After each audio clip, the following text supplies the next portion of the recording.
Welcome to This Explainer. Today we're going to deconstruct something truly fascinating. We're looking at how an 80-year-old footwear brand doesn't just survive in the hyper-competitive Indian retail market, but literally dominates it. We're breaking down the Metro Shoes playbook, specifically looking at the flagship brand of Metro Brands Limited. If you've ever wondered how a heritage company successfully morphs into a modern, highly profitable omni-channel powerhouse, well, you're absolutely in the right place. Let's dive right in. To really get a sense of this evolution, we have to start at the very beginning. Picture this. It's 1947, and Metro Shoes first plants its roots as a traditional, straightforward family footwear brand. For decades, it was, exactly what you'd expect, a reliable, local neighborhood spot to buy shoes for the whole family. Solid, dependable, but here's the thing. A legacy image like that can actually become a bit of a trap if a brand doesn't intentionally evolve. Now, fast forward to today, and the contrast is just mind-blowing. They've gone from that single shop to roughly 1,000 stores. As of the latest data, Metro Brands operates nearly 1,000 locations across more than 200 cities. And get this isn't just some wild, unchecked franchise model. This is a tightly controlled, company-owned setup heavily focused on high streets and premium malls. I mean, that is a massive scale of evolution. So the big question is, how did they pull off this jump from a traditional shop to a massive retail empire? Well, to answer that, we're going to walk through this 6-part playbook. We'll quickly look at the legacy transformation, their premium targeting, how they master pricing, their cluster expansion strategy, modern marketing campaigns, and finally, what the road ahead looks like. So let's jump straight into phase 1. Part 1, the 1947 legacy transformed. Let's see how they completely overhauled that decades-old legacy image. The key here is that they didn't just settle for being a basic shoe store. They systematically evolved. They moved from those traditional family roots in 1947 to aggressively targeting the youth market in the 2000s with their vibrant Mochi brand. And today, they sit super comfortably as an omni-channel mid-premium leader. Basically, they successfully rebranded themselves as an affordable luxury fashion destination. They managed to shake off that dusty legacy label, but, and this is crucial, they kept the generational trust they'd built up over decades. Moving right along to Section 2, targeting the premium step. Let's look at their product portfolio and who exactly they're selling to. Now, this portfolio mix is actually super interesting. You can see that 72% of their sales come from their in-house brands, Metro, Mochi, Walkway, but they intentionally carve out 28% for third-party global heavyweights like Crocs, Clarks, and FitFlop. Why do they do this? Well, by curating their own highly profitable brands right alongside these famous global names, they create this brilliant one-stop shop for the entire family. It seamlessly nudges their affluent, urban, and semi-urban customers up the price ladder without them ever needing to leave the store. Plus, they don't just throw the same products on every shelf across the country. They hyper-customize. They actually adapt to regional preferences, tweaking things like heel heights, prints, and colors based on whether you're shopping in North, South, East, or West India. But at the same time, they balance that super local touch by tapping into massive global trends, like the whole athleisure and sneaker boom. So you're getting what's trending globally, but perfectly tailored to your local taste. It's a really smart balancing act. All right, that brings us to Section 3, mastering price and profit.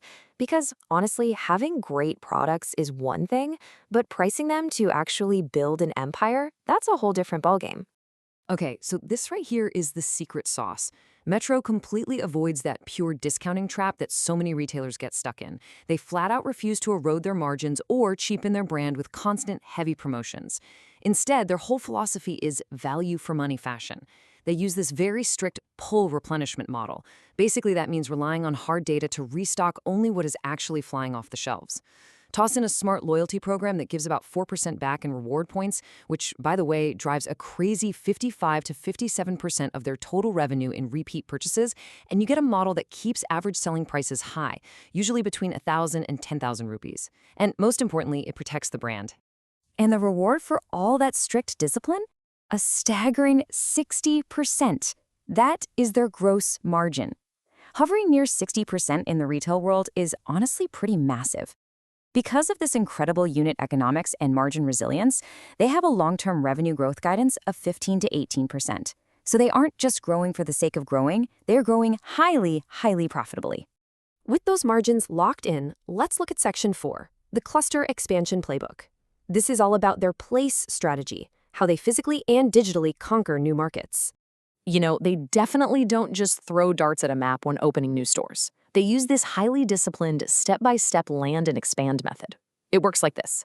Step 1, enter a new catchment area with a flagship Metro store.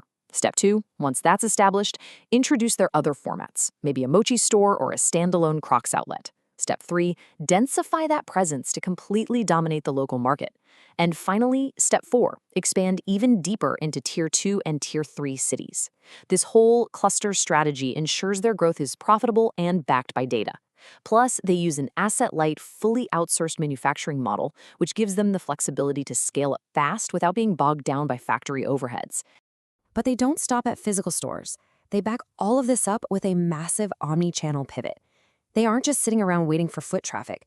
They're leveraging their own websites, major marketplaces like Amazon and Myntra, and some really slick tech like ship-from-store capabilities. Get this, they even use WhatsApp and home visit engagements to reach customers directly.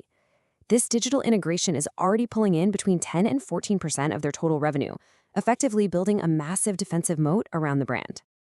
Shifting gears to promotion, let's explore Section 5, culture, clicks, and campaigns. The big question here is, how do you market an 80-year-old brand to the modern Indian consumer? Well, you do it with storytelling. Their recent tagline, "Takes you to the new," perfectly captures this pivot toward progressive, culture-first campaigns. They've completely moved beyond just saying, hey, buy our comfortable shoes. Now they craft campaigns around modern relationships, equality, and evolving gender roles, like their really thoughtful Father's Day and International Men's Day films. They're aiming to build deep emotional relevance rather than just pushing product features.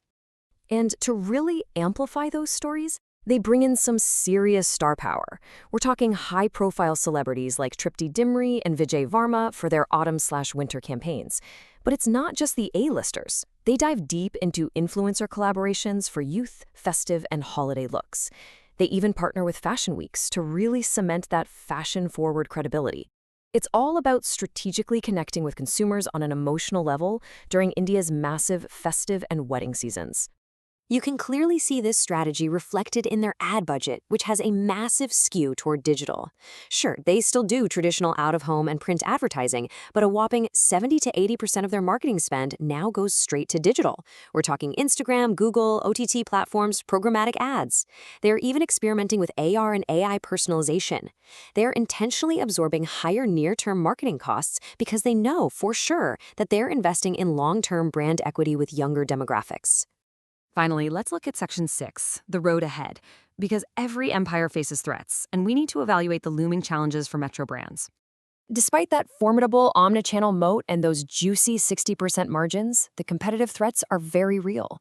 They're facing intense pressure from pure-play e-commerce platforms that are totally fine surviving on heavy discounting. Then you've got direct global brand expansion, value-focused competitors, and India's massive unorganized footwear sector. As Metro executes Step 4 of their playbook, expanding deeper into those smaller Tier 2 and Tier 3 cities, they have a really delicate tightrope to walk. They have to figure out how to balance their premium, affordable luxury vibe with the broader accessibility needed in smaller markets, all without eroding their brand equity. Not an easy task. Which brings us to our final thought. As Metro Brands continues to ride India's premiumization trend, pushing their digital and physical expansion to the absolute limit, we have to ask, can an 80-year-old retail playbook survive the next relentless wave of e-commerce evolution? I mean, they've got the margins, they've got the omni-channel tech, and they certainly have the cultural storytelling down. But in a retail landscape that literally changes by the millisecond, is this disciplined, non-discounting strategy going to be enough to hold the line against purely digital giants in the long run? It's a fascinating space to watch. Thanks for joining me on this explainer, and keep questioning the strategies behind the brands you see every day.